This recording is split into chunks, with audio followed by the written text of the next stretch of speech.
বিশ্বনবী সাল্লাল্লাহু আলাইহি ওয়াসাল্লাম যখন তার দাওয়াতি কাজ বন্ধ করেন নাই, মক্কার কাফের মুশরিকরা তখন সিদ্ধান্ত নিলেন, আমরা বনু মুত্তালিব গোত্র এবং বনু হাশিম গোত্র, এই দুই গোত্রের সাথে আমরা সকল কাজ বয়কট করব। তাদের সাথে আমরা আমাদের মেয়েদেরকে তাদের ছেলের সাথে বিয়ে দিব না, এবং তাদের মেয়েদেরকে আমাদের ছেলে দিয়ে বিয়ে করাবো না, এবং তাদের সাথে আমরা ব্যবসায়িক সকল কাজ কাম থেকে বিরত থাকব, তাদের সাথে আমরা কথাও বলবো না। এভাবে 3 বছর ধরেই তারা দেখা গেল যখন তারা এই 3টি পরিকল্পনা করলেন, করার পর রাসূল সাল্লাল্লাহু আলাইহি ওয়াসাল্লামের সাথে যে খাবারগুলো ছিল তাদের খাবারগুলো যখন শেষ হয়ে গেল, দেখা গেল মক্কার কাফের মুশরিকরা বনু হাশিম গোত্র এবং বনু মুত্তালিব গোত্র, এই দুই গোত্রের কাছে কোনো পণ্য বিক্রি করতো না। যখন তাদের কাছে কোনো পণ্য বিক্রি করতো না, তখন তারা জীবন বাঁচানোর জন্য তারা গাছের পাতা খেয়ে, গাছের ছাল খেয়ে, গাছের বাকল খেয়ে 3 বছর জীবনযাপন করেছিলেন। 3 বছর জীবনযাপন করার পর দেখা গেল রাসূল সাল্লাল্লাহু আলাইহি ওয়াসাল্লামের স্ত্রী আমাদের মা আম্মাজান খাদিজা রাদিয়াল্লাহু তাআলা আনহা অসুস্থ হয়ে গেলেন, এবং নবীজির চাচা আবু তালেবও অসুস্থ হয়ে গেলেন। অসুস্থ হয়ে যাওয়ার পর যখন পর তারা দুজন মারা গেলেন, মারা যাওয়ার পর রাসূল সাল্লাল্লাহু আলাইহি ওয়াসাল্লাম মানসিকভাবে অসুস্থ হয়ে পড়লেন, এবং মক্কায় নবীজিকে আশ্রয় দেওয়ার মতো আর কোনো মানুষ ছিল না। নবীজি তখন মক্কা থেকে সর্বপ্রথম তাইফের উদ্দেশ্যে দাওয়াত দেওয়ার জন্য বাইর হওয়ার সিদ্ধান্ত নিলেন। এক পর্যায়ে নবীজি তার পালক পুত্র যায়েদ বিন হারেসাকে সাথে নিয়ে তাইফের উদ্দেশ্যে রওনা করলেন। নবীজি তাইফে পৌঁছার পর সর্বপ্রথম সিদ্ধান্ত নিলেন, আমি তাইফের বড় বড় নেতাদেরকে যদি দাওয়াত দিতে পারি, আর বড় বড় নেতারা যদি আমার দাওয়াত গ্রহণ করে, তাহলে ইসলামের কাজে তাদেরকে লাগানো সহজ হবে। এই জন্য নবীজি তাইফের বড় বড় 3 জন নেতাকে দাওয়াত দিলেন। কিন্তু দেখা গেল 3 জন নেতার মধ্যে একজন নেতাও নবীজির দাওয়াত গ্রহণ করে নাই।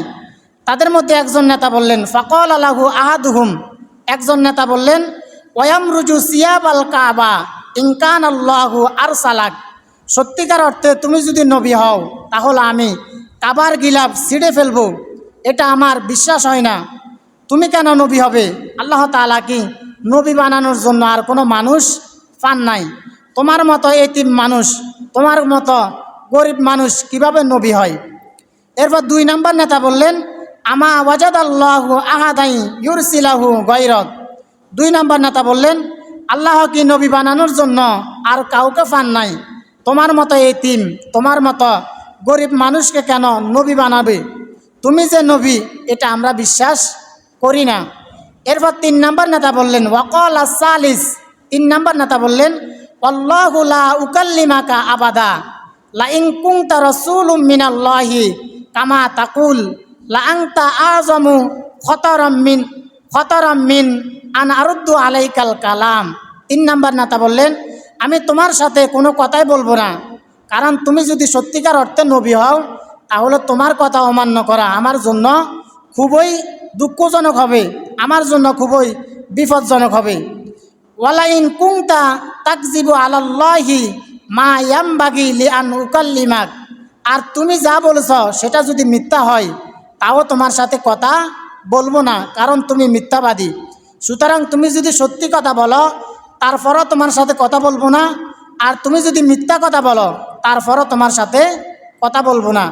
দেখা গেল মক্কার বড় বড় তাইফের বড় বড় 3 জন নেতাকে দাওয়াত দিলেন, কিন্তু একজন নেতাও নবীজির দাওয়াত গ্রহণ করে নাই।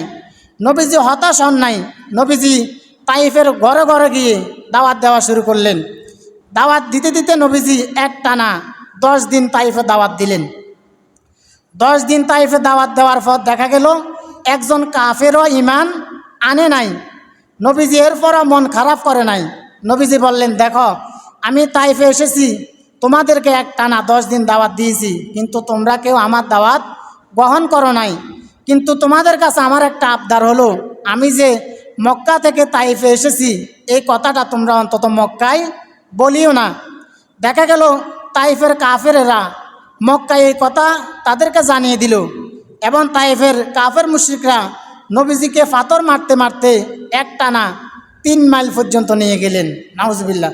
অর্থাৎ রাসূল সাল্লাল্লাহু আলাইহি ওয়াসাল্লাম যখন একটানা 10 দিন তাইফে দাওয়াত দিলেন, দেখা গেল তাইফের কাফেররা ঈমান আনে নাই, বরং তারা ছোট শিশুদেরকে লেলিয়ে দিলেন।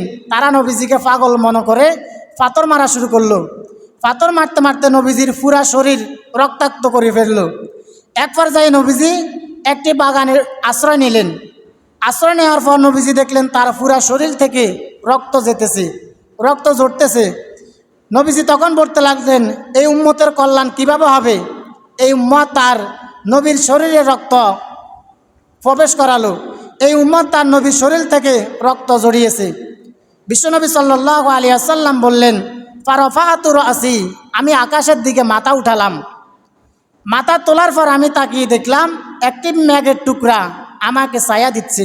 সুবহানাল্লাহ। ফানাজারতু ফাইযা ফিহা জিবরিল, এরপর আমি দেখলাম সেখানে জিব্রাইল। ফানাদানি, জিব্রাইল আমাকে ডাকলেন, ডেকে বললেন, ইন্নাল্লাহ আজ্জা ওয়া জাল্লা কদ সামিআ কওলা কওমিলাকা ওয়া মা রুদ্দু আলাইকা। জিব্রাইল আলাইহিস সালাম আমাকে বললেন, হে আল্লাহর নবী, আপনার কওমের লোকদেরকে আপনি দাওয়াত দিয়েছেন, কিন্তু তারা আপনার সাথে যে আচরণ করেছে সেটি দেখে সকল ফেরেশতারা নারাজ হয়েছেন এবং আল্লাহ তাআলা নিজেও নারাজ হয়েছেন। ওয়াকাদ বাআসা ইলাইকা মালাকাল জিবাল লিতা আমুরাহু বিমা শিতা ফি, হে আল্লাহর রাসূল, আল্লাহ তাআলা আপনার জন্য পাহাড়ের ফেরেশতা পাঠিয়েছেন। পাহাড়ের ফেরেশতা তখন বললেন, হে আল্লাহর রাসূল, আপনার কওমের লোকেরা আপনার সাথে যে আচরণ করেছে সেটি আল্লাহ তাআলা দেখেছেন। আল্লাহ তাআলা আমাকে পাঠিয়েছেন, আপনি আমাকে হুকুম করেন। আপনি যদি আমাকে আদেশ দেন তাহলে আমি তাইফের এই 2 পাশের পাহাড়কে একত্রিত করে এই তাইফের কাফেরদেরকে আমি 2 পাশ থেকে পাথর চাপা দিয়ে তাদেরকে আমি মেরে ফেলব। বিশ্বনবী সাল্লাল্লাহু আলাইহি ওয়াসাল্লাম বললেন, হে পাহাড়ের ফেরেশতা, তুমি শুনো, এদেরকে যদি তুমি মেরে ফেলো, সকল কাফেররা যদি মৃত্যুবরণ করে, কোনো কাফের যদি অবশিষ্ট না থাকে, তাহলে আমি কার কাছে পৌঁছিয়ে দিব? লা ইলাহা ইল্লাল্লাহু মুহাম্মাদুর রাসূলুল্লাহ। দেখেন, তাইফের কাফেররা নবীজিকে রক্তাক্ত করার পরেও নবীজি তাদের জন্য বদদোয়া করেন নাই। কারণ নবীজি যদি বদদোয়া করতেন তাহলে তাইফের কাফের মুশরিকরা ধ্বংস হয়ে যেত। কারণ পৃথিবীতে বহু নবী রাসূল এসেছেন, তারা তাদের কওমের জন্য বদদোয়া করেছেন, আর আল্লাহ তাআলা তাদের কওমকে ধ্বংস করে দিয়েছেন। যেমন নূহ আলাইহিস সালাম তার কওমের জন্য বদদোয়া করলেন। নূহ আলাইহিস সালাম বললেন, আল্লাহ, আমি আমার এই কওমদেরকে দিনরাত 24 ঘন্টা দাওয়াত দিয়েছিলাম, কিন্তু তারা কেউ আমার দাওয়াত গ্রহণ করে নাই। আমি যখন তাদেরকে দাওয়াত দিতাম তখন তারা তাদের কানের ভিতরে আঙ্গুল ঢুকিয়ে রাখত। আমি যখন তাদের সামনে দিয়ে যেতাম তখন তারা তাদের কাপড় দিয়ে তাদের মুখ ঢেকে রাখত, যাতে করে তারা আমাকে না দেখে বা আমি তাদেরকে না দেখি।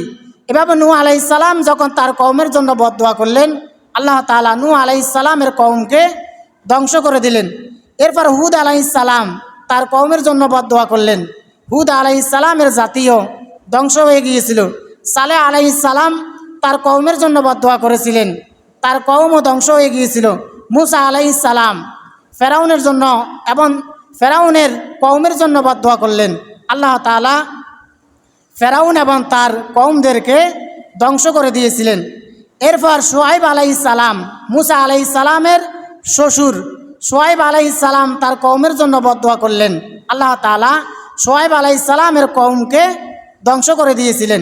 এই জন্য আমাদের নবী বদদোয়া করেন নাই, কারণ আমাদের নবী যদি বদদোয়া করতেন তাহলে আল্লাহ তাআলা এই মক্কার কাফের মুশরিকদেরকে ধ্বংস করে দিতেন।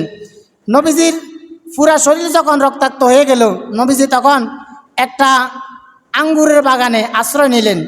আশ্রয় নেওয়ার পর ওই বাগানের যে খাদেম রয়েছে, বাগানের কর্মচারী রয়েছে, বাগানের কর্মচারী তখন রাসূল সাল্লাল্লাহু আলাইহি ওয়াসাল্লামকে কিছু আঙ্গুর দিলেন। আঙ্গুর দেওয়ার পর নবীজি যখন বিসমিল্লাহ বলে খাওয়া শুরু করলেন, ওই কর্মচারী তখন বললেন, এই শহরে এই এলাকার মধ্যে তো কেউ বিসমিল্লাহ বলে না, আপনি খাওয়ার সময় কেন বিসমিল্লাহ বলেন? আপনি কোন দেশ থেকে এসেছেন? বিশ্বনবী সাল্লাল্লাহু আলাইহি ওয়াসাল্লাম বললেন, আমি মক্কা থেকে এসেছি। এক পর্যায়ে নবীজি তাইফ থেকে মক্কার দিকে রওনা করলেন। রওনা করার পর নবীজি মক্কায় না ঢুকে মক্কার আগে দিয়ে নাখলা নামক একটি জায়গায় আশ্রয় নিলেন। আশ্রয় নেওয়ার পর নবীজি সেখান থেকে হেরা গুহায় অবস্থান করলেন। হেরা গুহা থাকার পর নবীজি এক পর্যায়ে মক্কায় ঢুকলেন।